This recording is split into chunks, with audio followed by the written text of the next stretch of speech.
China.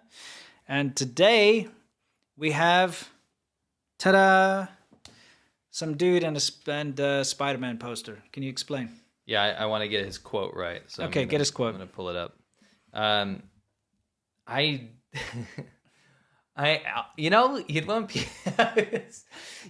people, you send someone something and then they say like lol or they say like ha ha ha.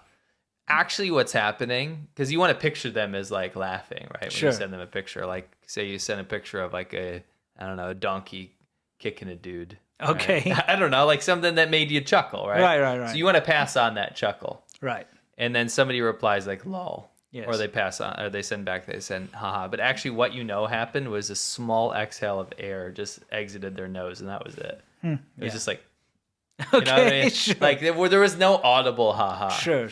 This gave me an audible lol. Like it wasn't just an exhale of air from my nose. You actually laughed. Yes. This, you know how Hollywood was capitulating to the Chinese government? Yes. And the reason they do that is because 34 films from abroad are allowed each year by the Chinese government. They have a quota. Yes. And they only pick films that are going to be good for the Chinese populace. The government dictates if something's allowed or what needs to be cut. By the way, if you want to know what all the other films that are played in the cinemas are, it's revolutionary fantasies. Pretty much. It really is. Yeah. Like the higher budget one. Yes. So anyway, back to this. If you have a small quota of films, like 34 films, right? Yeah. You are naturally going to start by censoring the parts that you don't want to be exposed to your citizens. Yes. And that's how it started. When we were first in China, you'd get movies that were just cut down. Yes. Kind of like watered down versions. And that's up to China. That's a domestic issue, which I disagree with. But South Africa was the same. When I was growing up, they used to censor films. Yeah, during the apartheid government, they were super prude about stuff, right? Certain films would be not allowed, like Lethal Weapon 2 or whatever. Okay. You couldn't watch it. But then other films would be censored because it was a very sort of Puritan government, very Christian. Prude. And they would cut like lewd things out and stuff like that and swear words and things.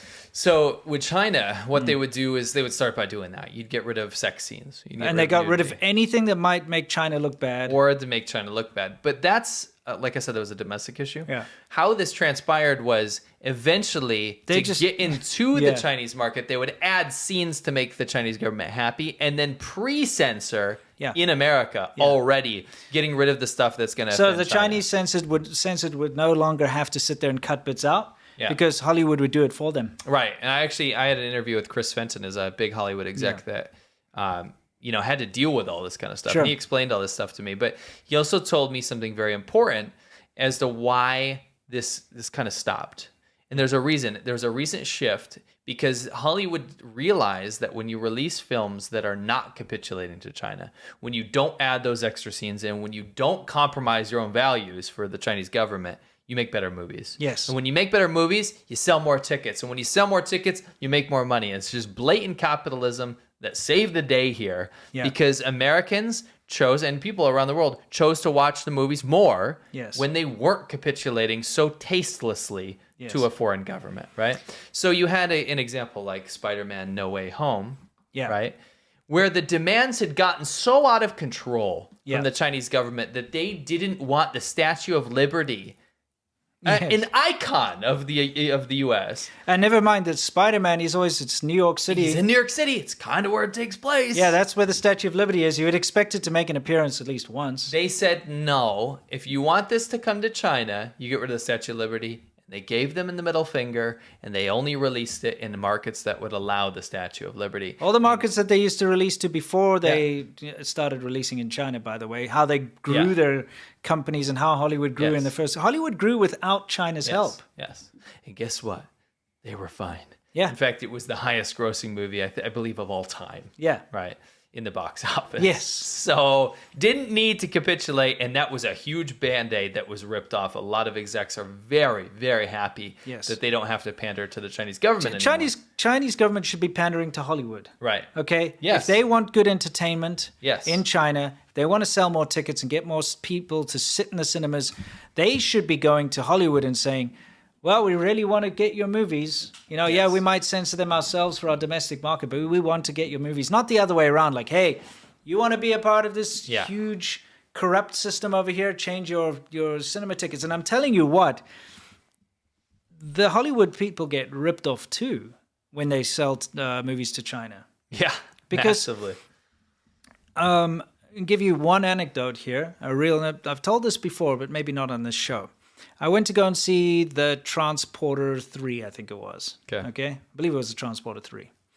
I went to a cinema in Coco Park, which is a very well-known cinema. And Coco Park's like really high-end in Shenzhen. It's like in, the big CBD area, and it's like the place to hang out, Go there, go to the cinema. Me and my girlfriend at the time, okay, 2 tickets to see the Transporter 3, please. They print out tickets for some other random movie, some Chinese movie, like another one of those like military war fantasy things, which they were showing at the same time, called like whatever, Guo Jisheng, whatever the hell it was, okay? They had just crossed it out with a pen and wrote Transporter 3, and they gave me those tickets. And I was like, what's going on? I thought, maybe there's a problem with their system, or, maybe they made a mistake. But later on, it turned out there was a lot of scams like this going on because the domestic numbers, the numbers for domestic films were so poor at the box office. No one wants to watch that shit. No one's going to go watch that war fantasy drama shit. You can see it on TV for free every day anyway. Yeah. That what they would do is when you bought a ticket for another movie is they would enter into their system that actually people bought tickets for this war fantasy drama. Print it out for you, give you the tickets for the war fantasy drama, but just like change it to say that it's Transporter 3 or whatever. So the Hollywood people weren't getting the money from those tickets anyway for a lot of stuff. Like huge amounts of fraud in the system would have defrauded money from the Hollywood studios as well. Right, and so there's a lot of wake-up call. Yeah, so, and think about it though, those domestic-made movies, they obviously had a quota of how much they're supposed to get. Because it turns out they were also like selling tickets to like retirees. Because, retirees can get like free movie tickets and stuff in China. There is for like pensioners. They've got something along those lines. And certain like veterans and things get it. So they would sell them, but actually they didn't give them to anyone. They just said that all these pensioners came to see that movie, but no one did. Yeah, that makes sense. So they would bring, build up the quotas for the local movies and push the Hollywood ones aside. Anyway, yeah. So to the current story. Yes, sorry. What made No, it's fine. This is good context for everyone. So what made me audibly laugh and not just expel small amounts of air through my nose? This is Sun Yeli, and he is the minister or the vice minister of the Communist Party Central Committee's publicity division. Okay? Yes. So he goes out there and he talks about the reaction to the Chinese government's reaction to public things, right? Movies, music, stuff like that, right? He says that he desires some more respect to be shown from Hollywood to China. Okay. And he says that he desires U.S. filmmakers to point out extra cultural respect in an uncommon public touch upon Hollywood's dwindling fortunes after the Asian nation shunned a sequence of American blockbusters. And here's a quote. Okay. We hope that the standard of American movies can proceed to be improved on the premise of respecting our tradition, customs, and viewers' behaviors, said Sun Yeli. We will import whichever nations that make higher quality movies and movies which are extra appropriate for the style of Chinese viewers. Good luck. What are you going to import? He said that he expects the standard of American movies, made in America for America, to be produced on the premise of China. That's correct. And that's what they expect. It's capitulation. It's a quote, though. Yeah. I died laughing when I was reading this. I was like, this is getting to the point where you drank your own Kool-Aid and there's none left, dude. This is ridiculous. Yeah. You poured two bags of Kool-Aid powder in there. Sure. Your whole lips are orange. You drank it out. You took a piss back in that bottle. You're drinking that. You know what I'm saying? It's ridiculous. And I mean, look at what happened with Top Gun 2. Yeah. It capitulated. They capitulated in the beginning. They removed the Taiwanese flag. They removed the Japanese flag off of Maverick's jacket. Yes. Of course, it enraged all the fans because how dare you mess with like actual historical record like that? Yes. But they were doing it. This guy.